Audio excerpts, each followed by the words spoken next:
Hi there, welcome to my channel. तो आज हम लोग लीड कोड का प्रॉब्लम नंबर 1345 देख रहे हैं, जंप गेम 4। तो यहाँ इनपुट में हमें एक इंटीजर्स की एरे दी होगी और इनिशियली हम लोग 0th इंडेक्स पे हैं, ठीक है, फर्स्ट इंडेक्स पे हैं यहाँ पे। और हमें अपने इस फर्स्ट इंडेक्स से लास्ट वाले इंडेक्स पे जाना है।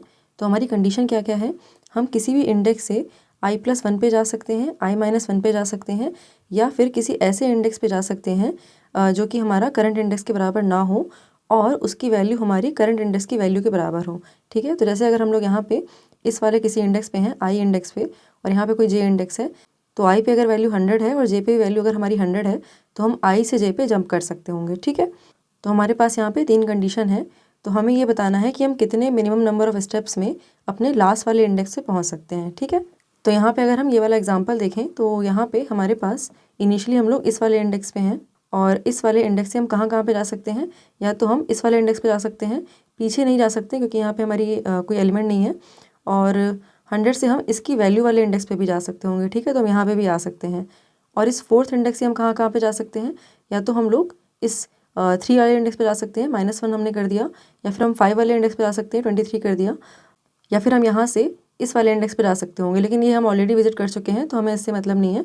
तो हम लोग इस वाले इंडेक्स से अगर 404 पे आते हैं तो इस 404 से हम कहाँ कहाँ जा सकते हैं, या तो लेफ्ट जा सकते हैं -23 पे, या फिर राइट जा सकते हैं। राइट हम ऑलरेडी विजिट कर चुके हैं, और हम लोग इसकी वैल्यू वाले इंडेक्स पे भी जा सकते हैं। तो इसकी 404 वाली वैल्यू हमारी ये लास्ट वाले इंडेक्स पे है, तो हम लोग यहाँ से इस वाले इंडेक्स पे भी चले जाएंगे, ठीक है। तो यहाँ पे हमारी डिस्टेंस क्या थी, हम 100 से पहले इस वाले 100 पे गए, इससे हम लोग 404 पे गए, और फिर हम लोग यहाँ से यहाँ पे गए। तो हमें यहाँ पे टोटल 3 स्टेप्स लगे to reach the n-1th index, ठीक है। और ये हमारे मिनिमम नंबर ऑफ स्टेप्स हैं, तो हम अपने आंसर के लिए यहाँ पे 3 रिटर्न कर रहे होंगे। तो हमारे सॉल्यूशन अप्रोच के लिए हमें क्या करना है, पहले तो हमें ये पता करना पड़ेगा कि हम किसी भी अगर इंडेक्स पे हैं तो वहाँ पे हम उस वैल्यू के कौन कौन से इंडिसेस पे जंप कर सकते हैं। तो इसके लिए हमें एक मैप बना लेना चाहिए। तो यहाँ पे सॉल्यूशन अप्रोच में हम अपनी सेम वैल्यूज़ का ट्रैक रखने के लिए एक मैप ले सकते हैं, ठीक है। और उसके बाद अगर हम 0th इंडेक्स पे हैं तो वहाँ से हम जिन जिन इंडिसेस पे जा सकते होंगे, तो लेट्स से अगर हम के इंडिसेस पे जा पा रहे हैं 0th इंडिसेस से, तो वहाँ पे हमारी जो डिस्टेंस हो जाएगी सारे इंडिसेस पे पहुँचने की, वो हमारी 1 डिस्टेंस हो जाएगी, ठीक है। और उसके बाद इन इंडिसेस पे अगेन हम जिन जिन इंडिसेस पे जा पा रहे होंगे इन इंडिसेस से, वहाँ पे भी हमारी जो डिस्टेंस है 1 + 1 2 हो जाएगी, ठीक है। तो ये जो हमारा स्ट्रक्चर बनेगा किसी एक इंडेक्स से दूसरे इंडेक्स पे जाने का, ये हमारा एक BFS वाला स्ट्रक्चर फॉर्म हो रहा है, ठीक है। तो हमारी जो BFS अप्रोच होती है वो हमें मिनिमम डिस्टेंस देती है किसी भी इंडेक्स से किसी और इंडेक्स पे जाने के लिए, क्योंकि यहाँ पे BFS में हम लोग पहले उस लेवल पे जितने इंडिसेस हैं उनको चेक करते हैं और उसके बाद हम लोग नेक्स्ट लेवल पे जाते हैं, ठीक है। हम पहले से ही डिस्टेंस इंक्रीज़ करके नहीं बैठते हैं, हम करंट डिस्टेंस पे कितने इंडिसेस आ रहे हैं उनको चेक करते हैं, क्या पता हमारा आंसर इन्हीं इंडिसेस में मिल जाए। अगर वो नहीं मिलता है तो हम नेक्स्ट लेवल पे जाते हैं, फिर उन सारे इंडिसेस को देखते हैं, ठीक है। तो हमारे पास जैसे ये वाला जो एग्जांपल था, इसके लिए हमने ये मैप बना लिया है। 100 पे हमारे पास 0 और 4 इंडिसेस है। सिमिलरली सारी वैल्यूज़ के लिए हमने एक मैप बना लिया है, ठीक है। तो हम अपने इंडेक्स 0 से स्टार्ट करेंगे, ठीक है। और इंडेक्स 0 से हम कहाँ कहाँ जा सकते हैं, हम लोग लेफ़्ट नहीं जा सकते हैं, लेकिन यहाँ पे राइट जा सकते हैं, +1 पे जा सकते हैं। तो हम यहाँ पे 1 पे जा सकते होंगे, और उसके अलावा हम 100 वाली वैल्यू पे भी जा सकते हैं। तो यहाँ पे मैप में हम चेक करेंगे कि हमारी जो 100 वाली वैल्यू है वो क्या क्या है। तो एक तो हम लोग 0 पे ही मिल रही है और एक 4 पे मिल रही है। 0 हमने ऑलरेडी विजिट किया हुआ था तो इसको हम लोग नहीं ले सकते हैं, 4 पे हम लोग जा सकते हैं। तो यहाँ पे हम लोग 1 के अलावा 4 भी डाल देते हैं, ठीक है। तो हमने अपनी इस वाली लेवल को चेक कर लिया है। अभी हम लोग इस वाले लेवल पे आएंगे और यहाँ पे जो भी हमारे एलिमेंट्स हैं उनको चेक करेंगे, और यहाँ पे जो भी हमारे एलिमेंट्स हैं उनको हमने क्यू में डाल रखा होगा, है ना। तो यहाँ पे हमने 0 को निकाल लिया है, 1 और 4 डाल दिया है अभी क्यू में। अभी हम लोग क्यू से 1 को निकालेंगे। हम लोग इस वाले लेवल पे आ गए हैं। तो यहाँ पे 1 इंडेक्स से हम लोग कहाँ कहाँ जा सकते हैं, राइट जा सकते हैं और लेफ़्ट जा सकते हैं, और इसकी वैल्यू अगर किसी और इंडेक्स पे आ रही है तो वहाँ पे भी जा सकते होंगे, ठीक है। तो इसकी वैल्यू हमारी 2 पे ही आ रही है, उसके अलावा कहीं नहीं आ रही है। तो हम इस इंडेक्स से सिर्फ और सिर्फ इस इंडेक्स पे जा सकते होंगे। तो ये वाला तो ऑलरेडी विजिटेड है इसलिए यहाँ पे नहीं जाएंगे। तो 1 से हम लोग यहाँ पे सिर्फ 2 पे जा पा रहे होंगे, ठीक है।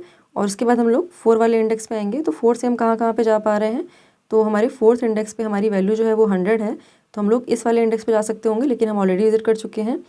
और उसके अलावा हम लोग लेफ़्ट और राइट जा पा रहे होंगे। तो लेफ़्ट में हमारे पास ये 3 आ रहा है, राइट में हमारे पास 5th इंडेक्स आ रहा है, ठीक है। तो हम इन दोनों वैल्यूज़ को नेक्स्ट रिवर्स कर सकते हैं, ठीक है। तो अपनी क्यू में भी हम इन वैल्यूज़ को डाल देते हैं, ठीक है, 2, 3 और 5 को।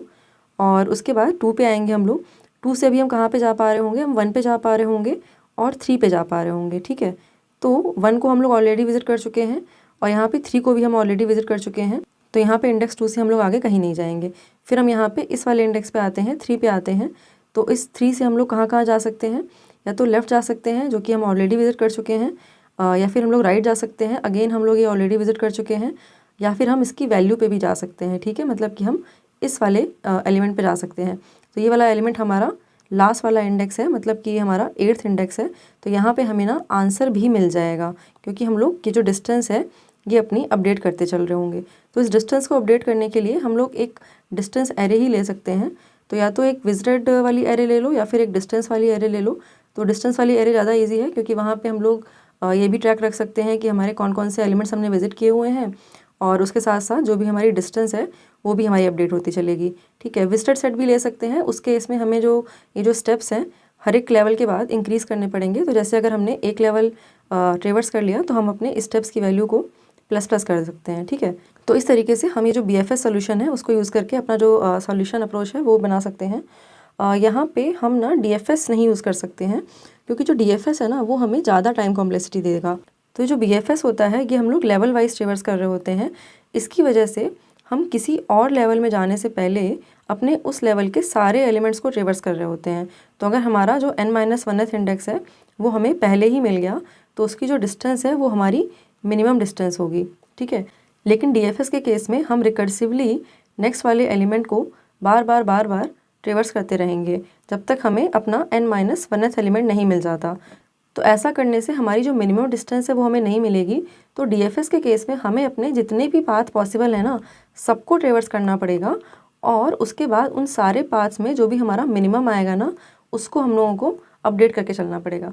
तो इसलिए हमारा जो DFS है ना ये बाय डिफ़ॉल्ट इवन दो हम ट्रैक भी रख रहे होंगे विजिटेड वगैरह का, तब भी हमें ये order of n² time complexity दे देगा। लेकिन BFS के केस में ऐसा नहीं है। BFS के केस में हम एक एलिमेंट को एक ही बार ट्रेवर्स कर रहे हैं, तो हमारी जो टाइम कॉम्प्लेक्सिटी है वो यहाँ पे ऑर्डर ऑफ n रहेगी। ठीक है, तो अभी हम लोग इस BFS अप्रोच का कोड भी देख लेते हैं टू अंडरस्टैंड इट बेटर।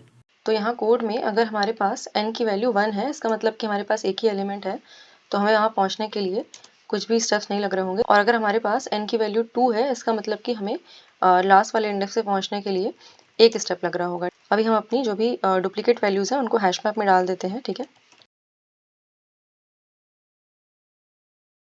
तो यहाँ पे हमारी जो भी सेम वैल्यूज़ हैं उनके इंडिसेस को हमने मैप में स्टोर कर दिया है। ठीक है, और अभी हम यहाँ पे एक क्यू ले लेते हैं BFS के लिए, और इस क्यू में हम अपना जो पहला एलिमेंट है उसको डाल देते हैं। तो हमारा जो पहला एलिमेंट है वो हमारा बेसिकली 0th इंडेक्स है। ठीक है, और इसके अलावा हम एक डिस्टेंस एरे भी ले लेते हैं to store the minimum distance from index 0 to any index. ठीक है, तो इनिशियली हम अपनी डिस्टेंस एरे में -1 फिल कर देते हैं, और हमारे 0th इंडेक्स के लिए ये जो वैल्यू है डिस्टेंस की वो 0 ही रहेगी। ठीक है, क्योंकि हम उसी इंडेक्स पे हैं। तो अगर हमारी क्यू में जब तक कोई एलिमेंट है तब तक हम एक व्हाइल लूप रन कर लेते हैं, और यहाँ पे हम अपना जो करंट एलिमेंट है वो निकाल लेते हैं। तो अगर हमारा ये जो करंट एलिमेंट है it is equals to n-1, तो इसका मतलब कि हम अपने लास्ट वाले एलिमेंट पे पहुँच चुके हैं। तो हमारी जो भी डिस्टेंस आ रही थी ना उसको रिटर्न कर दो। ठीक है, अदरवाइज़ हम अपने करंट इंडेक्स के लेफ़्ट वाली वैल्यू, राइट वाली वैल्यू और उस एलिमेंट की वैल्यू के बराबर जितनी वैल्यूज़ हैं उन सारे इंडेक्सेस को अपनी क्यू में डालेंगे। ठीक है, तो यहाँ पे हमारा जो भी लेफ़्ट इंडेक्स है पहले वो निकाल लेते हैं। तो अगर हमारे करंट -1 की value greater than equals to 0 है, और उसके साथ साथ हमने अभी तक डिस्टेंस एरे वो वाली एक्सेस नहीं करी है, मतलब कि जो डिस्टेंस एरे में वैल्यू है दैट इज़ लेस देन 0, तो हम अपनी इस वैल्यू को अपडेट कर देते हैं। तो हमारी जो डिस्टेंस है करंट एलिमेंट पे जो हमारी डिस्टेंस है +1 हो जाएगी। ठीक है, और उसके साथ साथ अपने क्यू में भी इसको डाल देते हैं। सेम काम अभी हमें अपने राइट वाले इंडेक्स के लिए भी करना है। ठीक है, और इसके साथ साथ हमारे करंट इंडेक्स पे जो वैल्यू है उसके कोरस्पॉन्डिंग जितने भी इंडिसेस हैं हमारे मैप में उन सबको भी हमें ट्रेवर्स करना है। ठीक है, तो यहाँ पे हम एक लिस्ट निकाल लेते हैं अपने सारे एलिमेंट्स की। तो अभी हमें अपनी इन सारी वैल्यूज़ के लिए ये चेक करना है कि हमारी डिस्टेंस अगर नेगेटिव है, मतलब कि हमने अभी तक उस पर्टिकुलर एलिमेंट को एक्सेस नहीं किया है अगर, तो हमें क्या करना चाहिए, उस इंडेक्स की वैल्यू को पहले अपडेट कर देते हैं, मतलब कि उसकी डिस्टेंस जो है वो अपडेट कर देते हैं। हम इसको क्यू में भी डाल देते हैं। ठीक है, और इसके बाद हमें एक छोटा सा काम और करना है। हमें अपनी इस टेम्प एरे में जो भी इंडिसेस थे उनको ट्रिवर्स कर लिया है। अभी हम चाहते नहीं है कि उनको वापस से ट्रिवर्स करें, है ना। तो हम इस टेम्प लिस्ट को क्लियर कर देते हैं यहाँ पे, ठीक है। तो ये काम हम क्यों कर रहे हैं, क्योंकि ऐसा हो सकता है कि हमारे पास बहुत सारे डुप्लीकेट्स एलिमेंट हों, ठीक है। तो इस केस में क्या होगा, हम अपने हर एक इंडेक्स के लिए सारे इंडिसेस को एटलीस्ट ट्रेवर्स कर रहे होंगे, क्यू में नहीं डाल रहे होंगे लेकिन ट्रेवर्स ज़रूर कर रहे होंगे। तो इसकी वजह से हमारी जो टाइम कॉम्प्लेक्सिटी है वो ऑर्डर ऑफ n² तक जा सकती है। तो हम यहाँ पे क्या कर रहे हैं, instead of traversing all the indices again and again for each value, हम किसी भी एक बार में जब अपनी सारी वैल्यूज़ को ट्रेवर्स कर ले रहे हैं तो उन सारे इंडिसेस को हम अपने मैप से भी हटा दे रहे हैं, ठीक है। तो हमें अगर वैल्यू रिपीटेड भी मिल रही है तो we will not be traversing its indices again and again, ठीक है। तो इसलिए हमने यहाँ पे टेम्प डॉट क्लियर किया हुआ है और at the end of this while loop हम अपनी ये जो डिस्टेंस आ रही है ना इसको रिटर्न कर सकते हैं, ठीक है। तो ये हमारा पूरा कोड हो जाएगा। So let's try to submit this now. तो यहाँ पे अगर हम टाइम कॉम्प्लेक्सिटी की बात करें तो हम ये जो BFS यूज़ कर रहे हैं ना, this is going to cost us order of n।